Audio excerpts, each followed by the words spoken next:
Hey,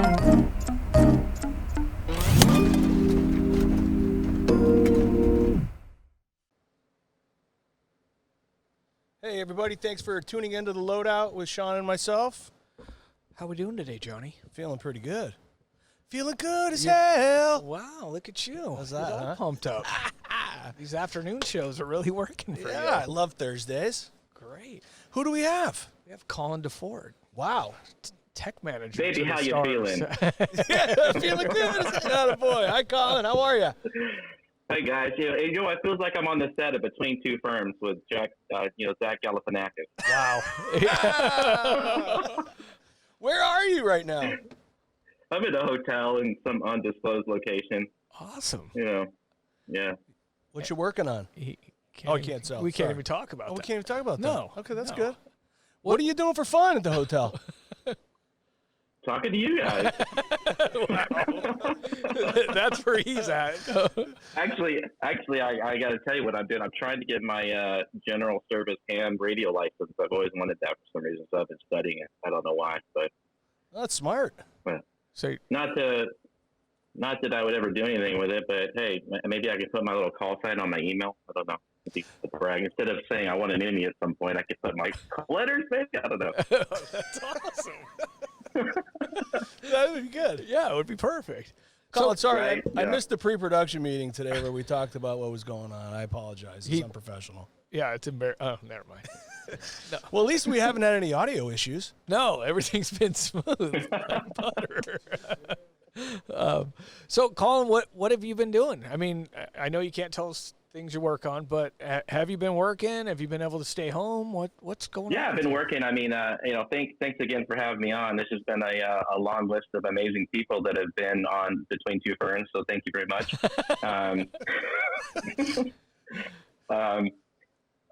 So it's a great company just to be on the YouTube list here.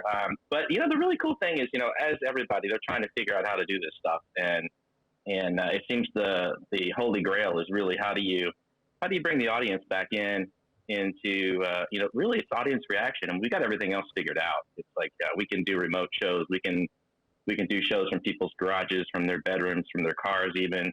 But now it's like, how do we bring the fans back? So that's really what everybody's just chomping at the bit to figure out. And as you know, it's the internet latency, which is a huge issue. There was a product called Hear Me Cheer that Fox Sports was trying out, where it basically was an app that you take your iPhone and you could actually respond and Hear Me Cheer, and then it takes all that data and sends it back, and then you could pump it into a theater or an audience, a stadium or something like that. But we just found out the latency is really too long to be able to do that. So how do we re-engage the audience? That's the question. That's exactly the question. I heard a lot of different ideas. Remember, we had somebody reach out to us and talk about getting a bunch of people in the green screen, 5 people together, and then just copy and pasting them and filling in. And we're like, seriously? Yeah, I don't know if that's gonna. No.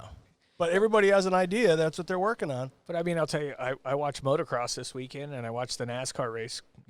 Basically that's the only live sports, and it is weird that there's nobody there while you're watching them race. Yeah. I mean, it is a weird feeling. And if they do pro sports like that, I can't imagine football, basketball, baseball trying to do it without any fan interaction. I mean, the Sweetener guys are going to be in demand this fall. Usually they're like, there's not a whole lot of us because there's not a whole lot of work being a Sweetener, but now it's a job. It's a job that people are going to need. But the question is, like, when we, in a year maybe, when we're all back into the stadiums and arenas, does that go away? And does this all go away, all this kind of new stuff we're figuring out? And if we do figure out how to get the audience reaction back to us into our theaters, arenas, and stadiums, does that go away? Or is this a part of our landscape now, and where we do this hybrid stuff where we figured out how to engage that guy sitting on his couch? Yeah, that's a great thing. So your hometown, I mean, you're on the road now. So where do you normally live? Just so people. So I live in Park City, Utah. Yeah, Park City, Utah. See what this guy's going. Yeah.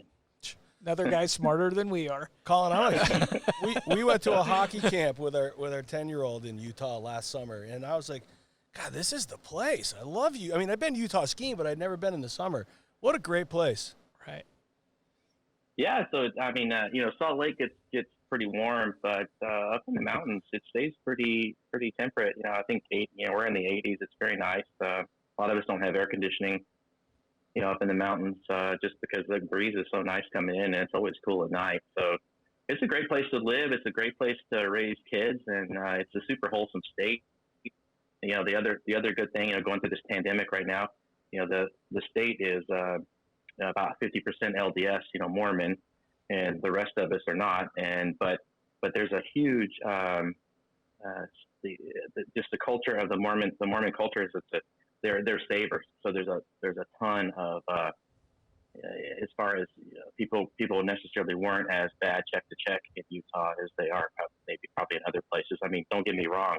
There's a lot of people out of work everywhere, and in Utah it's no different. I think we're at about 25% unemployment. So we have the same problems as everywhere, but Utah definitely has some resilience. And how did you get into being a tech manager?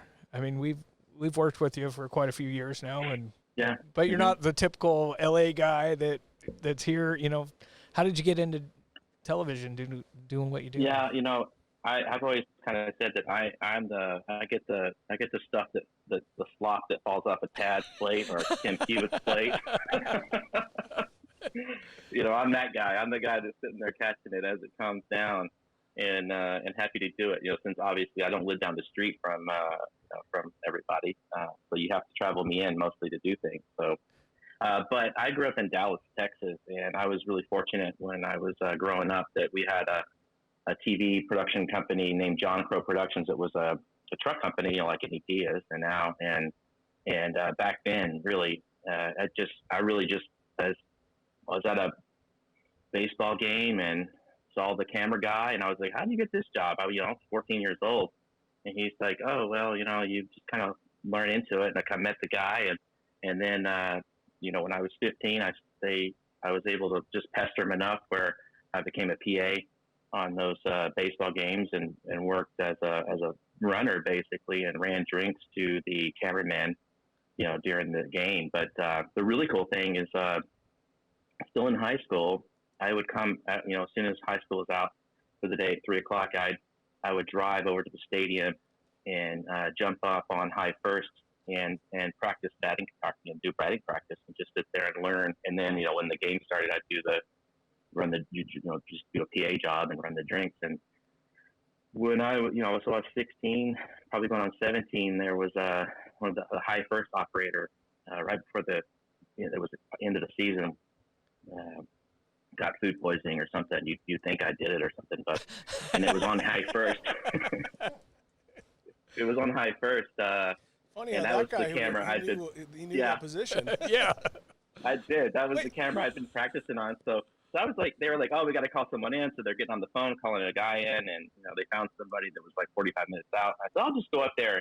I could at least point the camera, give you beauty shots and that kind of stuff." Not a union town, so really not a problem, jumping up there and anything. So I got up there, and really the first ball was a pop fly out into center field, and it was just everything I've been practicing. So it was just like boom, and the director was like, "Wait, who's up there?" And I was like, "It's Colin." And after that, I was able to kind of like when the bottom of the barrel in town, as far as when the town got busy, I started to get calls as a camera guy, and I was still in high school, and then eventually. I started working as a camera guy, I think when I was 18, doing center field. But then also I had the opportunity when the games were happening that, I could go into audio, and the A1 would sit there and talk to me and then let me do half an inning of a mix and just kind of, watch me do it. And I got to do that. And then back in that day, I set up, I would go back into tape, and this is way before EVS, and I was able to set up a tape machine that the director couldn't see, and I would just sit next to the tape guys and mimic what they were doing. And then eventually I just kind of learned all the positions, and a couple years later, the Dallas Mavericks decided to build their own in-house facility, and that was a real opportunity because they gave me a key, and I would just be able to go in at night, and I learned the switcher. I taught myself to edit, and I became, one of their backup TDs for a while for the Mavericks. And this was all really as I, was a freshman in college, and I was just able to, take all those positions, learn everything just really well as a young kid, and then see how tech managers were, what they were doing, ahead of me, and see what they did well and maybe what they needed to improve on. I was just able to kind of incorporate that into my own game, and then eventually I made my way up to New York. I got hired out at Viacom for MTV Networks, so I worked under George Eckley for about 4 years, and that's kind of how I kind of made my progression into the entertainment side of the business was through MTV Network. So I stayed there till about 2002, and then went out on my own, and that's how I started to bump into you guys. Sean, what were you doing at 14? About the same. I was going to jump in there because there's somebody's brother that used to be a camera guy that I worked for, but I was 14 or 15. I used to do Clippers games, and I would have to set up the high-wide cameras. And at 14, the interesting thing was the drinks that they would bring. I would go over to the certain snack bar. They would give me 2 beers, and I would bring them over to the camera guy and drop them off. But I always thought, I'm 14, and they're giving me beer to give to the camera guy because he had it all set up. But, yeah, I kind of did Not the same. anymore. No. But the good old days. Yeah, back in the day too, when we'd strike, they had a thing called TDB, which was teardown beer. You had a cooler sitting outside the truck, and everybody would come in and grab a beer, go out and start bringing cameras back, and boy, that was the thing back then. Yeah, it was different.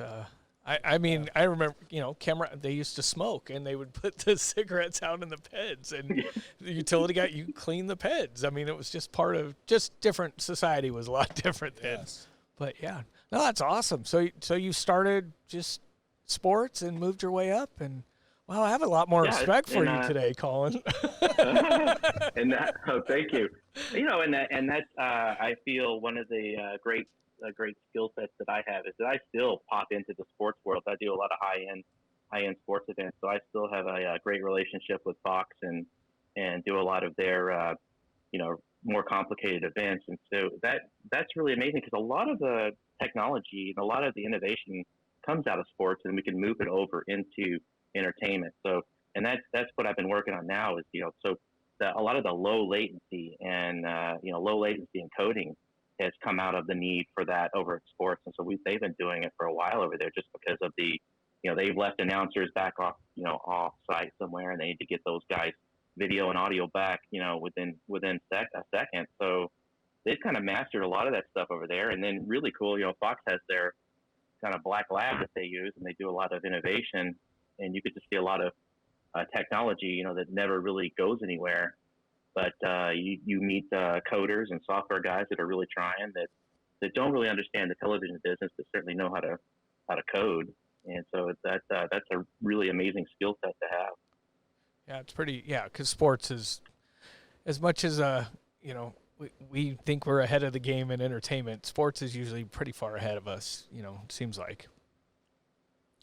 I mean, they're different animals, and it's very difficult for anybody to cross over and to work both sides of it. And so I feel very lucky and fortunate to have clients on both sides that are willing to hire me. Yeah. So when do you think you get to do you get to go home and relax at some point, or do you got other shows coming up that you're going to sit in a hotel somewhere that you can't talk about? There's always shows in the pipeline, but as everybody is, there's just a binder now that gets thicker every day of return to work procedures.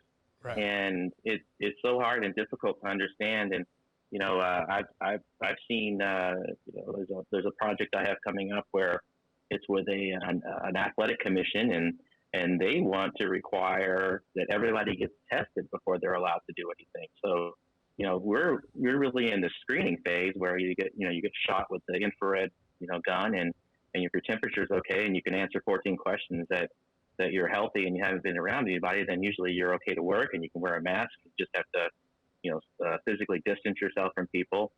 But I'm now seeing this requirement where you may have to start actually getting a test before you can go to work. So I don't. It's so difficult to understand. And the other problem, I've been on these projects, and very, very quickly you forget physical distancing. You, as much as everybody says stay 6 feet away from each other, very, very quickly you forget that you're wearing a mask or some sort of covering. But it's hard because you have to lift things, team lift things, and sometimes you can't stay 4 feet away from people. If you're mounting monitors, if you're building cameras, if you're doing things, it's very difficult. Yeah, just talking to somebody about tech specs. You're holding the paper and they're looking at it. Now you realize you guys are right next to each other again. So yeah, it's even now where when you say here, talk to this guy, give him the instructions on the phone, and you can't do that anymore. Because you can't give someone's phone to somebody anymore. Right. So it's just, and you quickly forget all these restrictions you have on you. So now we've had somebody on a production where their only job is to sit there and run around basically with a stick and say 6 feet, and how do we get that job?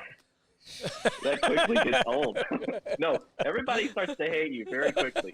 Yeah, Woodside will be hitting him with a stick too. Hey, 6 feet. Oh, that's great. Well, we were talking to other people. It's like, it's so awkward now when you walk up to someone. You don't know if you shake hands, elbows, fists, foot. You're golfing. You use a stick. It's just so crazy right now. But, we'll get through it all eventually, I think. We hope. We definitely hope. It's definitely going to change how so we you got to do look things. You wonder what return looks like. Now we have to draw these diagrams inside the trucks with these little 6-foot circles, and now you got to remove people from trucks and add more Jelcos and one-way entrances and outs, and it's a big process now. Now we need more space for everything. Yeah. Everybody needs more space, from talent to if you have an orchestra, if you have anybody, like how are we doing that? Right. Yeah, we were just working with Ray Chu on a way to bring the band back for Dancing with Stars, where they're separated and we'll have plexiglass in between them, but obviously not downstage because it looks horrible on camera, having a big reflection or something in front. Right. Yeah, no, it's... and that's a good point. The biggest problem I've been having is, like, everybody seems to understand the new rules of working except for the directors, because they want what they want. Right. And they forget, they want what they had last year, and they want it better than they had last year. And then they see what somebody else did last week on a show, and they want it better than that. And it's like, well, it's hard because there's restrictions. How are we, Yeah, true. No, it's crazy. Well, Colin, we appreciate you stopping by, taking time out of your, I'm not even sure what, is it a busy schedule or is it just a schedule? But no, we definitely appreciate seeing you, and we're glad you're safe and healthy, and thanks for stopping by the Loadout. Yeah, I'm going to be reaching out for some Utah information because I'm thinking about getting the summer house. Yeah, he's the guy. Come on out. I love it. Thanks for having me on Between Two Ferns with Zach Galifianakis. Yes, yeah, I did the pilot.